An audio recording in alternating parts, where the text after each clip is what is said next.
So, TJ was a great friend, great person. I enjoyed talking with him. He enlightened me a lot about a lot of things in the ferry industry, but the person that really got to me sometime was that Elmer Sebo. Boy, he could really get down.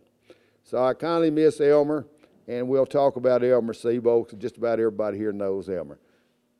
Let's hear some good stories about Elmer. I got some hot ones. I don't know Elmer that well. I couldn't tell you a story, but I'm looking down that list, and there are names there that I know very, very well. Good stories. I'm waiting but on the thing some of about them. Elmer that I know of is I never met a man that went to his school or even knew him that didn't have the respect, like he was a god. And he wasn't that kind of a person in real life. He was just a real guy, but everybody respected him because of that.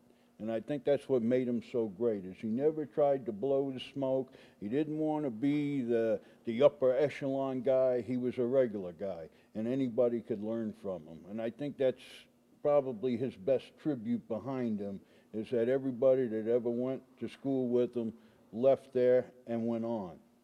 I know very few failures that went to his school. And I never met a man that talked bad about him. Not a bad word in 47 years of shoeing horses have I ever heard about Elmer.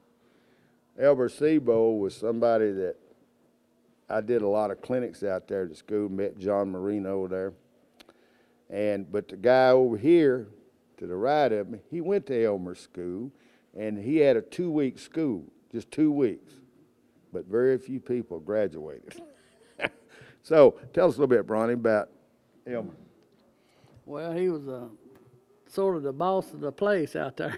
I don't know what about it was. He was old when I went to school. I thought he was 75-year-old, and I went, and that's been 27 years ago when I went to school out there.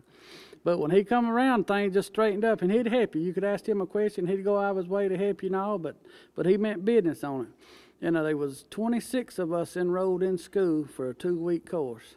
And I was there 3 days. I done been shoeing horses before I went to school out there, some.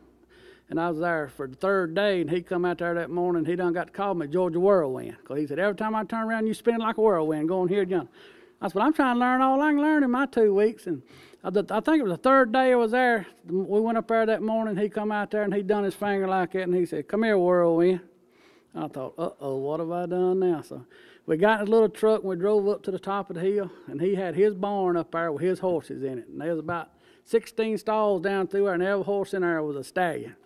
He said, Whirlwind, don't you stay in here till you get every one of these horses trimmed. He said, don't you do my horses. I thought, oh, my gosh, he's punishing me now. But every one of them stood good and all. But I thought I was getting a rough-ended deal, but when we started school out there, was there 2 days making shoes and going over to, we had class time work and all in a little hot room, no air conditioning, sitting there and sweated all day long and stuff. And they brought the horses in. And the 3rd day they was bringing the horses in out there, and I asked him, I said, where's all them horses going? He said, well, they went out there and gathered up 150 off the ranch. He said, them boys is going to do them. I said, are they broke? And he said, well, some of them sort of broke and some of them ain't broke. I thought I was getting a rough-ended deal, and all my horses was good in his barn up there. And boy, I just sort of walked up and patted him on the shoulder, and I said, thank you, Papa. I said, thank you. And them boys, they had a fight. They had to fight them things every day. You'd see them horses throwing them on the ground out there. But now this has been 27 years ago out there when we done it all.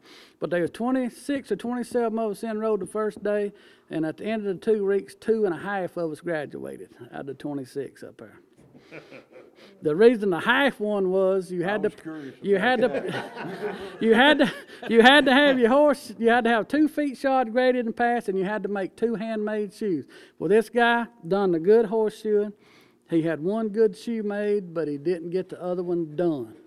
And Elmer said, you don't get your certificate till you're done. But he liked this boy too, and he said, I'm going to give you the benefit of the doubt. He said, I'm going to let you go home.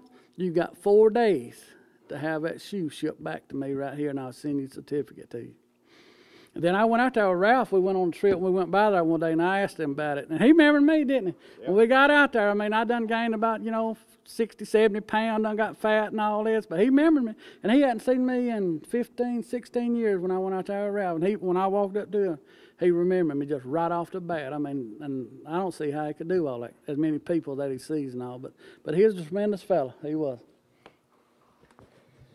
All right, this next guy, and each time we do this, gang, we're going to show the picture of the ones that we have, and most of them we do have pictures of, and you'll see it on the screen there of the guys that have passed on. Now, here was a real rip. Tony Gonzalez. Boy, I could tell you some tales you would not believe. A lot of people knew him, and we were talking about it early. Way ahead his time, way ahead of his time. Oh. And a lot of the Farrier Association wouldn't accept him because they didn't know what the heck he was talking about. He was so far ahead of his time. And it's amazing that some of the guys don't really, they're embarrassed. What is it with them? I think that a lot of guys are afraid of the unknown. You're talking about a guy that was willing to step out on the end of the line and for what he believed in. And he was the first guy that ever brought to anybody's attention how a horse's body can be out of alignment, which causes the feet to be out of alignment. He was the first guy I ever knew that would put 2 wedge pads on the right hind, a wedge pad on the left front, no shoe on the right front, and a shoe with a flat pad on the left hind, and have that horse track straight off. But he was a student of the horse's conformation. And that's what everything meant to him. If you could balance this frame, you could get it to work. And we're talking about a guy that was doing this more than 30 years ago when the majority of horseshoers were taking a shoe out of a box, whacking it on an amble cold and tacking it on and just rasping everything that hung off. That was horseshoeing. Horseshoeing sure has changed, and it has. And guys like Tony Gonzalez are the reason. And when he printed that book, I don't think he ever was able to give one away. After the man died, you can't find that book. And I think it's a shame that the better individuals aren't recognized until after they're gone. And they really don't get that one little bit, their 15 minutes in the world, in that fame bracket, you know, because there's a fella that really deserved it. And the associations really put a thumb on them because that's not what they taught. It's not what they wanted you to know. And they discarded his ideas, which are very, very sound, and the reason we figured out how to shoe them correctly since that time.